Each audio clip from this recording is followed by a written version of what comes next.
Tagad būs izklaides pēc tāds neliels segments, pilnīgi ne par tēmu. Un tā jaunā tēma, ko mēs apskatīsim spēles veidā, ir AI māksla, mākslīgā intelekta māksla. Bet man jāizsaka neliela piezīme, ka tā nav ne īsta māksla, ne īsti mākslīgais intelekts. Nu, par to, vai tā ir māksla, par to var debatēt. Bet tas noteikti nav mākslīgais intelekts, tas vienkārši tā kā, es pat nemāku paskaidrot, no vairāk attēlu kolekcijas algoritmus savāc un samiksē kopā kaut ko jaunu.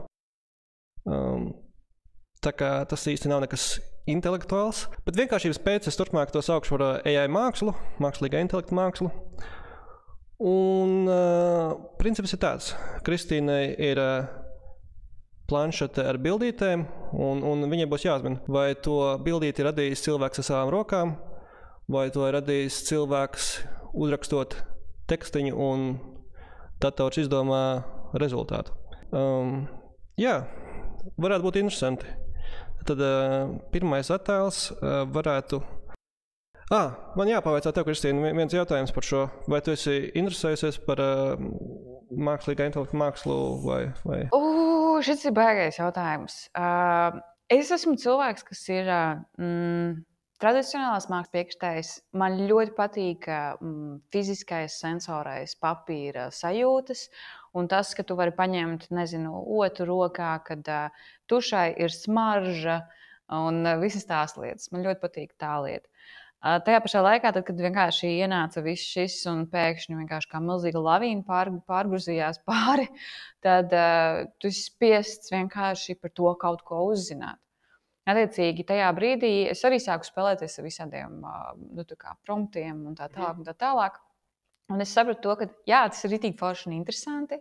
Tajā pašā laikā es saprotu to, ka ir milzīga diskusija par to, vai, piemēram, grafiskais dizainers vispār būs vajadzīgs, vai arī tu vari vienkārši paņemt jebkuru instrumentu, uzrakstīt, ko tev vajag, un viņš vienkārši tev izdodas visus tavus materiālus pareizajos izmēros, pareizajos, kaut kādos tur sagatavotajos rezolūcijās un tā tālāk. Tu interesanti nodefinēji par to, ka teorētiski tas nav mākslīgais intelekts, bet tas ir vienkārši savākti bits and pieces un salikts kopā, un ka tur nav nekas intelektuāls. Ja skatās no šī skatu punktu, es arī tā uzskatu. Mani drīzāk interesē vairāk tieši copyright, kas viņš skatās. Jā, tas arī ir interesants jautājums. Es vispār negribēju pieskarties tam, bet... Jā. Autortiesības. Nē, autortiesības, jā. Autortiesību jautājums. Ir pat tādi gadījumi, es nezinu, ka daudz reiz tu spēlējusies, bet, piemēram, ja kaut ko tur ieraksta, un viņš tev izpilda attēlu, dažreiz viņš arī ģenerē tā kā autoru parakstus, tā kā samužģītas kaut kādas hibrīdas kopā. Jā. Un ir dažādi citādi interesanti artefakti. Es domāju, sāksim. Okay. Sāksim. Pirmais attēls, tur ir tāda meitene ar spārniem, un tad tev jāuzmina, vai tas ir mākslīgais intelekts vai arī cilvēks. Tas ir šausmīgi sarežģīti. Es varu prasīt, tas ir kaut kāds mēdījis. Šis vispār ir eksperiments. Es nezinu, vai spēle izdosies. Ok, labi, es vienkārši pēc šoja. Es teikšu to, ka tas ir mākslīgais intelekts. Pareizi uzmanēji. Tas ir Edvards Dentons, tādu uztaisījis, izmantojot Midjourney pagājušo gadu. Un viens veids, kā to var pateikt, ir paskaties uz rokām pirksti. Jā, pareizi, pirksti nekad nesanāk. Bet jā, tas ir pagājušā gada un iespējams, ka tagad ir mainījies. Jā. Tad tu arī svaipot uz nākamo attēlu un tur būs... Zini, kāpēc man, piedod, es varu? Jā, man dīvaini savā ziņā likās renderēšanas, es nezinu, kas kā latviski skaitās, tā renderēšanas pakāpe. Jo it kā ir tā, ka cilvēka figūra ir ļoti, ļoti detalizēta, bet viņi izskatās tik super tāda tā kā porcelāna figūra, un viss pārējais ir tādā triepienā. Un tad ir jautājums, vai tas ir speciāli domāts? Tā kā, ja es pieņemsim, kā mākslinieks tiešām viņu gleznotu, vai tas ir tiešām tā domāts, un tas uzreiz izskatās tā dīvaini. Tā kā čujs nav tur, kur īstā.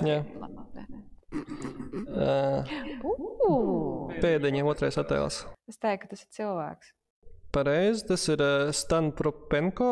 Viņš ir pazīstams YouTubers zīmēšanas.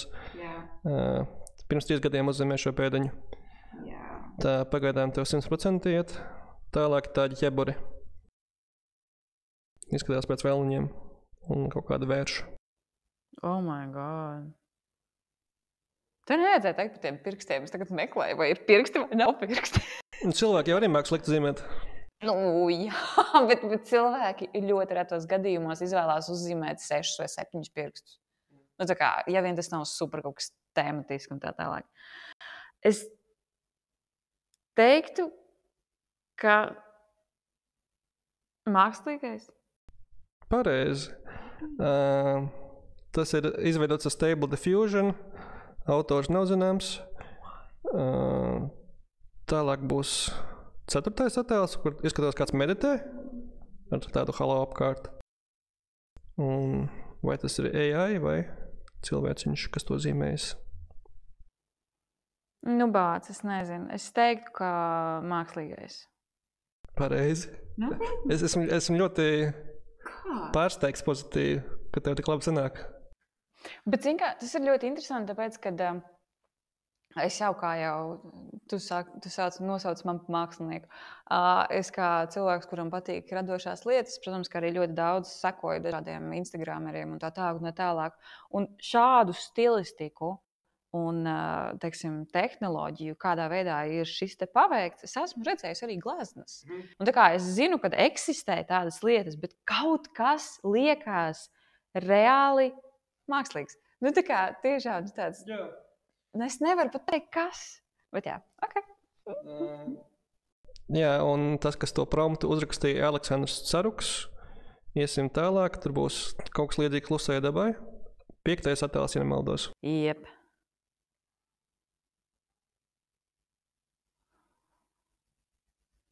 Es teiktu, ka cilvēks. 5 no 5, pareizi. Tas ir Jose Roosevelts, Dienvidamerikas seriālists. Man vajadzēja zināt, man mākslinieku. Es nezinu. Labi, iesim tālāk, ja tāda klapa veicās. Wow. Šis ir triki. Tā, cik pirksti? Tas ir 2 meitenes, man šķiet. Jā. Ķīnieši varētu būt. Ak, Dievs, es viņus jaucu. Zinu, kad vajadzētu zināt, bet es viņus jaucu. Nu, es teiktu, ka AI. Pareizi, tas ir izveidots ar Stable Diffusion, lietotājs Foul Rabbit. Uztaisīs tādu bildīti. Labi. Tad nākošā bildes numur 7 ir galvaskauss. Stiebilē AI. Neviens nesačakrātu galvaskausu šitā. Jā, to es uzrakstīju Midjourney, lai viņš uzzīmē Imagine Sketch Figure Drawing. To viņš man iedeva. Tāpēc, ka galvaskauss tā neizskatās. bet close enough īstenībā, es teiktu. Nu, it kā, bet tajā pašā laikā vienkārši kaut kā paskatoties uz, neatceros, kā šito te brīnumu sauc, un tas, ka vienkārši pārdalīt šī te kaula daļa, vai arī tas, kad, pieņemsim, es nesaprotu, viņš tur domājas, ka ir sternomastoklīdus, muskulis, laikam, bet tas izskatās tā kā kauls. Bet kinda cool.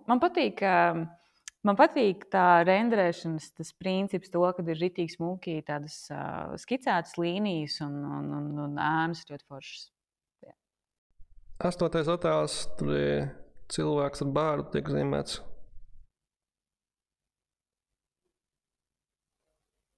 Nē, mākslīgais. Pareizi. To atkal es ierakstīju Midjourney, lai uzzīmē Imagine Sketch Figure Drawing. Jā. Īsti mākslinieka zīmolu tā netur. Oh, wow. I'm so sorry. Nē, tā kā drīkst turēt zīmoli, kā ir cilvēkam ir ērtāk. Bet skatoties uz to, kāds ir štriha veids, tu nevari dabūt šādi turot zīmolu, tu nevar dabūt to štrihu tādu. Un plus vēl tik super balts backgrounds ar zīmolu zīmējot. Nu, nē, tas ir vienkārši neiespējami. Nu, tā kā tur ir tiešām, es nezinu, tur ir jābūt baltam cimdiņam bez mazliet. Kad nekas nav izsmērēts. Un tu patiešām neesi nekā no šitā redzējis iepriekš. Jā, abrīnojami. Skatīsimies tālāk. 9. attēls. Koks / seja aug no grāmatas laukā. Ļoti tāda... Es teiktu, ka varētu būt kaut kāds seriāls mākslinieks. Tad... Cilvēks? Cilvēks vai AI? Cilvēks. Pareizi. Tas ir tas pats Jose. Wow! Es esmu impressed. Kaut gan es īstenībā neesmu tik daudz vispār mākslīgo intelektu tā kā lietojusi, bet jā, kaut kam tur ir jābūt. Ir jābūt kaut kādai metodoloģijai apakšā, kāpēc cilvēks tiešām var pamanīt, ka tas ir mākslīgo intelektu. Es varu pateikt godīgi, es pirms tevi intervēju, es kontrolu grupu, es savu draudzeni izmēģināju. Bija 51, laikam, 51%. Nu. Bišķi vairāk par pusi. Vai arī otrādi? 51. Kādā bija pusi. Labi, nākošais attēls. Tur ir meitene, portrets, diezgan mesī portrets. 10. attēls.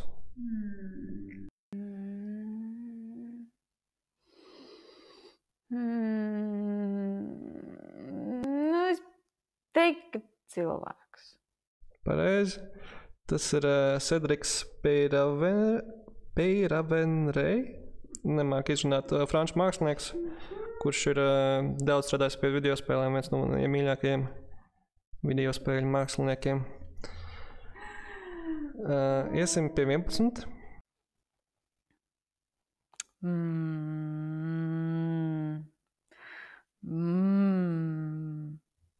Baigi smuki, bet tā laikam nesanāk novērtēt. Nu, labi, es teikšu, ka cilvēks. Yes! Nopietni. Tā ir kļūda, ja? Tas ir mākslīgais. Kļūdījies, vēl ir iespēja. Cik mēs kopā 18? Jā. Okay. Tā kā vēl ir iespējas atšakarēt viņas profesionāli. Jā. Tas ir tas pats Midjourney, ko es ierakstīju Imagine Sketch Figure Drawing. Labi. Interesanti. Iesim tālāk. 12. attēls, tur ir vāza ar buķiem dažādām. Klusā daba. Cilvēks. 12. attēls. Tas ir minējums? Jā.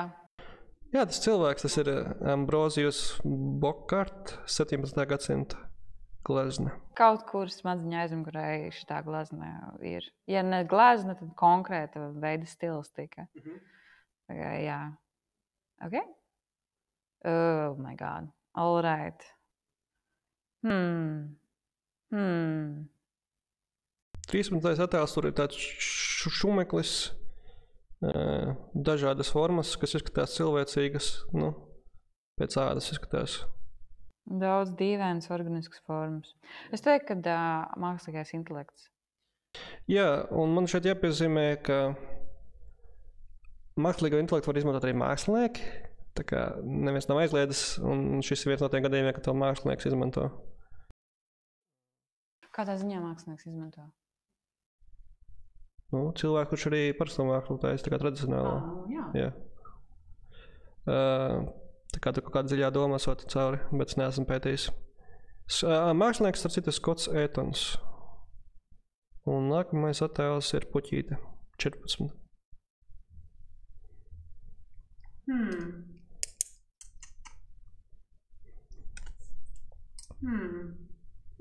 Likās to, ka vienkārši tik maksimāli vienkārši lieta, ka kā varētu uzreiz saprast. Es nezinu, kāpēc es teiktu, ka mākslīgais intelekts. Pareizi, tas ir māksliniece Anna Ridler. To mākslīgā intelekta attēlu veidoja, tas ir tā kā animācija. Saucās Mozaika Virus, un tā animācija tiek kontrolēta no Bitcoin cenas. Oh my God. 2019. gada darbs tas esot. Interesanti. Nākamais 15. attēls. Tur ir kaut kas līdzīgi laiviņai. Tur ir paraksts apakšā. Es teiktu, ka cilvēks. Tie apmānīja, tas ir Stable Diffusion. No. Tas ir viens no tiem artefaktiem. Tad mums... Ok, labi. Ok, respekt. Labi, tad nākošais attēls ir tāds cilvēks bez matiem, 16. skice tāda. Es teiktu, ka tu ir cilvēks taisījis. Jā, es arī tā domāju. Tas ir tas pats. Jā, es arī tā domāju. Tas ir Skots Etons. Viņš vienkārši savā blogā publicēja gan savus mākslīgā intelekta darbus, gan arī savus tradicionālos darbus. Un parasti pie mākslīgā intelekta viņš pieraksta, ka tas ir mākslīgā intelekta darbs. Tāpēc es pieņemu, ka šis ir cilvēks. Jā. Okay. Izskatās arī tā. Nu, jā. Es vienkārši atstāju bišķi. Man liekas, ka es tagad mēģinu saprast to, nu, tā kā kaut kādā veidā tādu paternu, kas man varētu nodot, kas ir mākslīgais intelekts un kas nav. Ir mākslīgā intelekta darbos eksistē kaut kāds paterns. Viņiem ir kaut kas tāds, ka vai nu visas detaļas ir super smalki, bet cilvēks kā tāds ļoti bieži atstāja lietas nejaušībai. Un tas iedod to gāršu, ka tā ir normāla cilvēcības pazīme. Un šajā gadījumā ir tik ļoti dažādas līnijas, tik ļoti skatīts, nu, kā, ka tas ir materiālitāte, jo tu vari redzēt papīra raupjumu, tu vari redzēt to, kā plūst tušu un tā tālāk. Kad, nu, gribās teikt, ka vienkārši tas ir cilvēka darbs, nevis mākslīgā intelekta. Es pieņemu, ka teorētiski varētu panākt to ar mākslīgā intelektu, vienkārši vajadzētu trenēt to datoru uz daudzām skicēm, bet tad varbūt viņš nevarētu attēlot citu veidu darbus. Labi, nākošais mākslas darbs ir vai nu AI vai arī cilvēku radīts, un tā ir bilde, kur kaut kāds tīkliņš uz galvas sievietei. Wow, interesanti.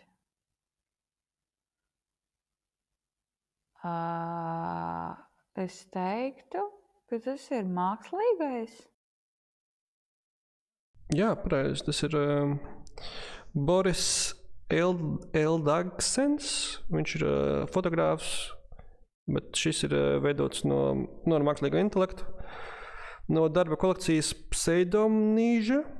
Un šis mākslinieks bija arī ziņās ar to, ka viņš vinnēja vienu Sony fotogrāfu konkursu.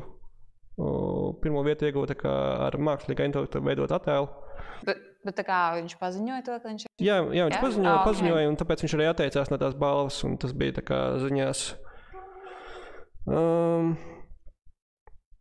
Tagad būs pēdējais attēls no šīs. Moment of truth.